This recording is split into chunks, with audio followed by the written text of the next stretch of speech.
Hi friends, நான் உங்கள் கார்த்தி வர்ஷித். இன்றைக்கி நம்ம தை திருநாளொட்டி மாலை கோயில் தான் வந்திருந்தோம். உங்கள் ஊர் சைடெல்லாம் நீங்கள் எந்த கோயில் போவீங்க அப்படின்னு எனக்கு தெரில. எங்கள் ஊர் சைடெல்லாம் வந்து மாலை கோயில் தான் ரொம்ப ஃபேமஸ். அதுவும் ஃபஸ்ட் டே வந்தால் ரொம்ப கூட்ட நெரிசலாக இருக்கும். ஸோ அதனால் குழந்த வச்சுருக்கவங்கலாம் மேக்ஸிமம் செகண்ட் டே தான் வருவாங்க. ஸோ நாங்களும் செகண்ட் டே வந்துட்டு ஃபஸ்ட் எடுத்ததையும் கோயிலில் என்ட்ரு ஆனதையுமே ஒரு சலகருது வந்தது. எந்த ஊர் சலகருது அப்படிங்கிறது தெரியல. அதுக்கப்புறம் வந்து கோயிலுக்குள்ளே வந்தாச்சு. கோயிலுக்குள்ளே வந்ததையுமே ஒரு கோமாதாவை கும்பிட்டு நம்ம வந்து விநாயகர் பார்க்க வந்தாச்சு. விநாயகரோட தரிசனமும் ரொம்ப சிறப்பாகவே இருந்துச்சு. செகண்ட் நாள் தேர்ட் டே வந்து இதை விட கொஞ்சம் க்ரௌடு கம்மியாக இருக்கும். அதுக்கப்புறம் வந்து கோபுர தரிசனம் கோடி புண்ணியம் அப்படிங்கிற மாதிரி கோபுர தரிசனமும் பார்த்துட்டு அப்படியே இந்த பக்கம் வந்தோம். அப்படின்னா இது அகத்தியர் சிலையா திருவள்ளுவர் சிலையா அப்படிங்கிற அங்கே இருக்கிற எல்லாத்துக்குமே கன்ஃபியூஷன் தான். ஸோ அவரையும் கும்பிட்டு அதுக்கப்புறம் வந்து கோமாதா நிறையா வந்து வேண்டுதல்கள் எல்லாமே வச்சுருந்தாங்க. தேங்காய் வளமெல்லாம் இங்கே தான் உடச்சிட்டு இருந்தாங்க. ஸோ அதுவும் பார்த்து உடச்சிட்டு அதுக்கப்புறம் வெளியே அப்படியே வந்தோம். வெளியே வந்ததுமே பெரிய கோமாதா சிலை வச்சுருந்தாங்க.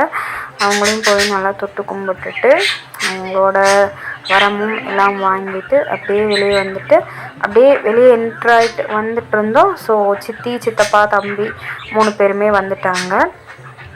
அம்மா அப்பா பையன் அப்படின்ட்டு எல்லாருமே ஒன்றா சேர்ந்து சரி ஒரு ரவுண்ட் போயிட்டு வந்துடலாம் அப்படின்னு சொல்லிட்டு போயாச்சு. அதுக்குள்ளே வந்து இன்னொரு ஒரு சலகர் வந்துச்சு.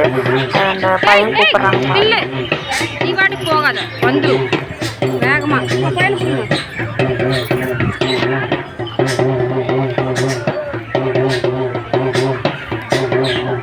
இப்போ மதுரை அலங்காநல்லூர் இந்த மாதிரி எடுத்துக்கிட்டோம் அப்படின்னா அங்கே வந்து ஜல்லிக்கட்டு ஃபேமஸ் இல்லைங்களா. அது மாதிரி இங்கே உடுமலை பெலப்பம்பட்டி அந்த மாதிரி சைடெல்லாம் பார்த்துட்டிங்க அப்படின்னா மரிக்கந்தை அந்த மாதிரி சைடெல்லாம் பார்த்துட்டிங்க அப்படின்னா எங்கள் ஊர் சைடு வந்து பெரியகோட்டை அந்த மாதிரி சைடெலாம் வந்து சலகருது மறித்தல் தேவராட்டம் இதுதான் ரொம்ப ரொம்ப ஃபேமஸ். இந்த சலகருது மறித்தல் தேவராட்டம் வந்து என்னோடய யூடியூப் சேனலில் நிறைய அப்லோட் பண்ணியிருக்கேன். கண்டிப்பாக நீங்கள் போய் பாருங்கள். டிஸ்கிரிப்ஷன் பாக்ஸ்லேயும் கமெண்ட்லேயும் வந்து பின் பண்ணி வைக்கிறேன். தேவராட்டம் அதுக்கப்புறம் சலகருது மறித்தல் இந்த வீடியோவெலாம் வந்து பின் பண்ணி வைக்கிறேன். கண்டிப்பாக என்னோடய யூடியூப் சேனலை சப்ஸ்கிரைப் பண்ணுங்கள், லைக் பண்ணுங்கள், ஷேர் பண்ணுங்கள். இது வந்து கட்டாயம் கிடையாது, என்னோடய ரெக்வஸ்ட்டாக நீங்கள் எடுத்துக்கலாம்.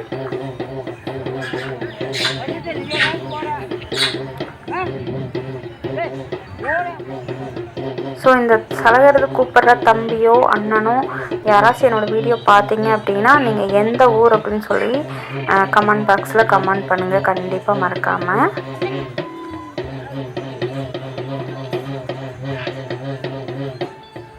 அதுக்கப்புறம் சலகர் வீடியோ பார்த்து முடிச்சதுக்கப்புறம் கோயில் ஒரு சுற்றுறதுக்காக போயாச்சு. போயிட்டு அப்படியே சுற்றி அடுத்தது என்ன கடை தெருவு தான். என் பையன் இப்போவே அடம் பிடிக்க ஆரம்பிச்சிட்டான். ஜெயின்வீல் போகணும், அந்த ஆட்டாந்தூரி போகணும், இந்த ஆட்டாந்தூரி எங்கள் அப்பாவை போட்டு இழுக்க ஆரம்பிச்சிட்டான். அப்படியே ஃபுல்லாக கடத்தெருவெல்லாம் அப்படியே பார்த்துட்டே போகணும். ஆனால் என் பையனுக்கு சீக்கிரமாக நம்ம ஆட்டாந்தூரிக்கிட்ட போகணும். ஆட்டாந்தூரி தான் நம்ம சொல்லுவோம், ஜெயின்வீல் அப்படியெல்லாம் நிறைய பேர் சொல்கிறது கிடையாது. நாங்கள் சொல்கிறதில்ல, அந்த ஆட்டாந்தூரிக்கு போகலாம், பெரிய ஆட்டாந்தூரி, சின்ன ஆட்டாந்தூரி, ட்ராகனு இப்படி தான் சொல்லுவோம். ஸோ அந்த மாதிரி என் பையன் தரன்னு எங்கள் அப்பா பிடிச்சா வேலையாகன்னு சொல்லி எங்கள் அம்மா தான் என் பையனுக்கு வந்து சின்ன வயசுலேருந்தே ரொம்ப செல்லம் கொடுத்து வளர்த்துவாங்க. ஸோ அவங்கக்கிட்ட கேட்டால் அவனுக்கு எல்லாமே கிடைக்கும். அதனால் வந்து யார்கிட்ட கேட்கணும் எப்படி கேட்கணும்னு அவனுக்கு தெரியும் நல்லாவே. ஸோ அதனால் எங்கள் அம்மாவே பிடிச்சி இழுத்துட்டு போக ஆரம்பிச்சிட்டான். அம்மா ஒரு கடையிலாச்சும் நின்று ஏதாவது பொருள் பாருமா அப்படின்னா நான் எங்கே பார்க்குறது, உன் பையனை இழுத்துகிட்டே போகிறான் அப்படின்னு சொல்லிட்டு அவன் பின்னாடியே போக வேண்டிய சுச்சுவேஷன் ஆகிடுச்சு. ஸோ அப்படியும் எனக்கு தேவையான வீடியோவும் நான் மேக் பண்ணிக்கிறதா இருந்தது. ஸோ அதனால் எல்லா வீடியோவும் நான் எடுத்துகிட்டு இருந்தேன். ஃபஸ்ட் எடுத்து ஜெயின்வீல் தான் பார்த்தோம். பெரிய ஆட்டாந்தூரி நம்ம பாஷையில் சொல்லணுன்னா பெரிய ஆட்டாந்தூரி தான் பார்த்தோம். அதுக்கப்புறம் என் பையன் பெரிய ஆட்டாந்தூரி போகணும் அப்படின்னு அடம் பிடிப்பான்னு பார்த்தா அதெல்லாம் அவனுக்கு பிடிக்காதான். ஏன்னா அது ஸ்லோவாக சுற்றுமா அப்படின்னு சொல்கிறான் அவன். அதனால் ஃபஸ்ட்டு வந்து இதெல்லாம் பார்த்துட்டு எந்த கேம் போகலான்னு யோசிச்சுட்டு கடைசியில் அந்த ட்ரெயின் இருக்கும் இல்லைங்களா, அந்த ட்ராகன் ட்ரெயின் அதில் போகலான்னு சொல்லி ஃபிக்ஸ் பண்ணிட்டாங்க. ஸோ அம்மாவும் பையனும் மட்டும் அந்த ட்ராகன் ட்ரெயினில் வந்து போனாங்க. அதுக்குள்ளேயும் நான் கடையை பார்த்துட்டேன். நம்மளுக்கு என்ன முக்கியம், சாப்பாடு தானே. அதனால் எங்கே சாப்பிட்லாம் அப்படின்னு சொல்லி கடை பார்க்க ஆரம்பிச்சிட்டேன். அதுக்குள்ளேயே அம்மாவும் தம்பியும் அதுக்குள்ளேயே வந்து ஒரு ரிலேட்டிவ் வந்தாங்க. ஸோ தம்பி அவங்க கூட போய் பேசிகிட்டு இருந்தாங்க. அவங்களும் வீடியோ எடுத்துகிட்டேன், ஏன்டி இங்கேயும் வந்து வீடியோ எடுத்துகிட்ருக்க அப்படின்னு சொல்லி சொன்னாங்க. ஸோ நம்மளோட பொழப்பே அதுதானங்க அப்படின்னு ஆகிப்போச்சு. அதுக்கப்புறம் அம்மாவும் பையனும் அந்த ட்ராகன் ட்ரெயின் போனாங்க. இதில் எத்தனை பேருக்கு இந்த ட்ராகன் ட்ரெயினில் போன எக்ஸ்பீரியன்ஸ் இருக்குது? இது முக்கையாக இருக்குமா இல்லை ஃபாஸ்ட்டாக போகுமா, த்ரில்லாக இருக்குமா அப்படின்னு சொல்லி சொல்லுங்கள். நானும் போயிருக்கேன். எனக்கு என்ன பொறுத்தளவுக்கு இது குழந்தைகளுக்கு ஓகே, பெரியவங்களுக்கு வந்து கொஞ்சம் வயசானவங்க அந்த மாதிரியே போகலாம். அவ்வளோக்கா த்ரில் இருக்காதுன்னு தான் சொல்லுவேன். ஸ்லோவாக தான் போகும், வேகமாக போகாமல் இருக்கும், ஆனால் ஸ்லோவாக தான் போகும்.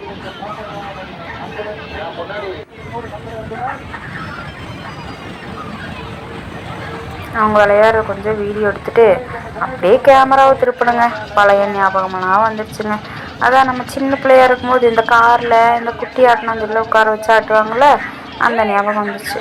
நெக்ஸ்ட்டு என் பையன் பிளான் போட்டான். அடுத்த ஆட்டினாந்துரி இந்த ட்ராகன் தாங்க. கப்பல்னு சொல்லுவோன்னு நினைக்கிறேன். நீங்கள் எப்படி சொல்லுவீங்கன்னு தெரியல, நான் கப்பல் ட்ராகன் அப்படி சொல்லுவோம்.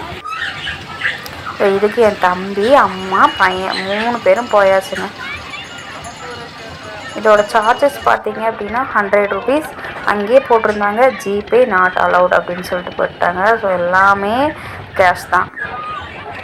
குழந்தைகளுக்கும் 100 rupees, பெரியவங்களுக்கும் 100 rupees. அப்புறம் என் பையனோட ரியாக்ஷன் பார்க்குறதுக்காக கொஞ்சம் மொபைல் வந்து ஜூம் பண்ணி எடுத்திருந்தேன். அவனுக்கு ஒரே சிரிப்பு தான் போங்க. அதாவது அம்மாவுக்கும் தம்பிக்கும் கூட கொஞ்சம் வந்து ஹைட்டாக இருக்குன்னு தோணுச்சு. ஆனால் அவன் வந்து பயந்துக்கவே இல்லை சுத்தமாகவே அப்படின்னு அம்மாவும் தம்பியும் வந்து சொல்லிகிட்டு இருந்தாங்க.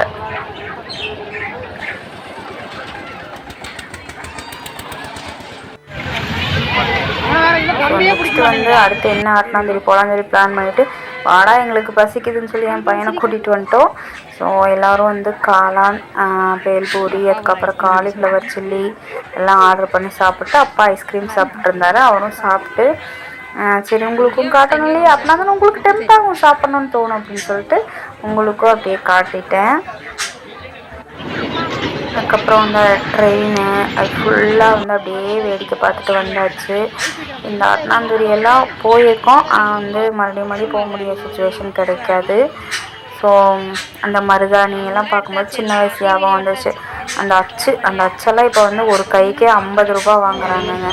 அப்புறம் கண்ணாடி வளையல் அப்படின்ட்டு கண்ணாடி வளையலும் பார்த்துட்டு அதுக்கப்புறம் என்னோடய பையனோட டார்கெட் என்ன தெரியுங்களா? விளையாட்டு பொருட்களுக்கு வந்துட்டார் சார். ஆட்டினாந்துலாம் ஆடி முடிச்சுட்டு போகுதுண்டா, எனக்கு விளையாட்டு ஜாமான் வாங்கி கொடுங்கடா அப்படின்னு சொல்லிட்டு வந்தாச்சு. ஸோ எனக்கு ஒரு ஸ்லைட் பிடிச்சிருந்துச்சு. அது ஒவ்வொரு கடையாக ரேட் கேட்டே போனால் ரொம்ப அதிகமாக சொன்னாங்க. கடைசியில் வந்து அவனுக்கான ரேட்டில் ஒரு ஸ்லைட் கிடச்சிது. அப்புறம் தகனியோட ஒரு 4 வாங்கினோம்.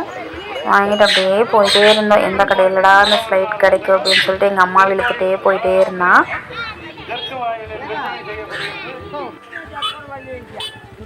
இந்த விளையாட்டு ஜாமான்லாம் நம்ம சின்ன வயசில் பார்க்கும்போது இது வாங்கணும் அது வாங்கணும்னு ஆசையாக இருக்கும். ஆனால் இப்போ பார்த்தா இதெல்லாம் பார்த்தா நம்மளுக்கு தோன்றதே இல்லை. அதுக்கு பதிலாக தான் நம்ம பசங்க கேட்குறாங்களே. அப்புறம் திருநெல்வேலி அல்வாடா, திருச்சி மலைக்கோட்டடான்னு சொல்லிட்டு அல்வாவை பார்த்து டெம்ட் ஆகிட்டு, அண்ணாச்சி பழத்தை பார்த்து டெம்ட் ஆகிட்டோம்.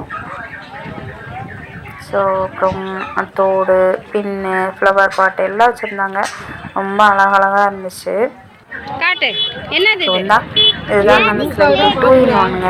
முன்னாடி ஸ்கெட்சில் எழுதிக்கிறது, பின்னாடி வந்து போர்டில் எழுதிக்கிறது. அப்புறம் ரொம்ப டயர்ட் ஆயிடுச்சுங்க சுற்றி. அப்புறம் ஒரு சில்லுன்னு ஏதாச்சும் ஐஸ்கிரீம்கான சாப்பிட்டா நல்லா இருக்குமோ அப்படின்னு சொல்லி தோன்றப்ப தான் குல்ஃபீஸ் கண்டுபட்டுருச்சு.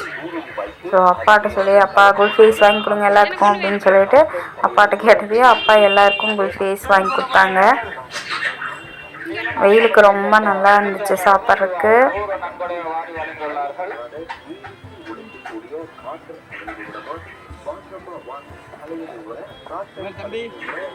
அப்படியே நம்மளும் வந்து ருசிச்சு அந்த குல்ஃபியை சாப்பிட்டாச்சு.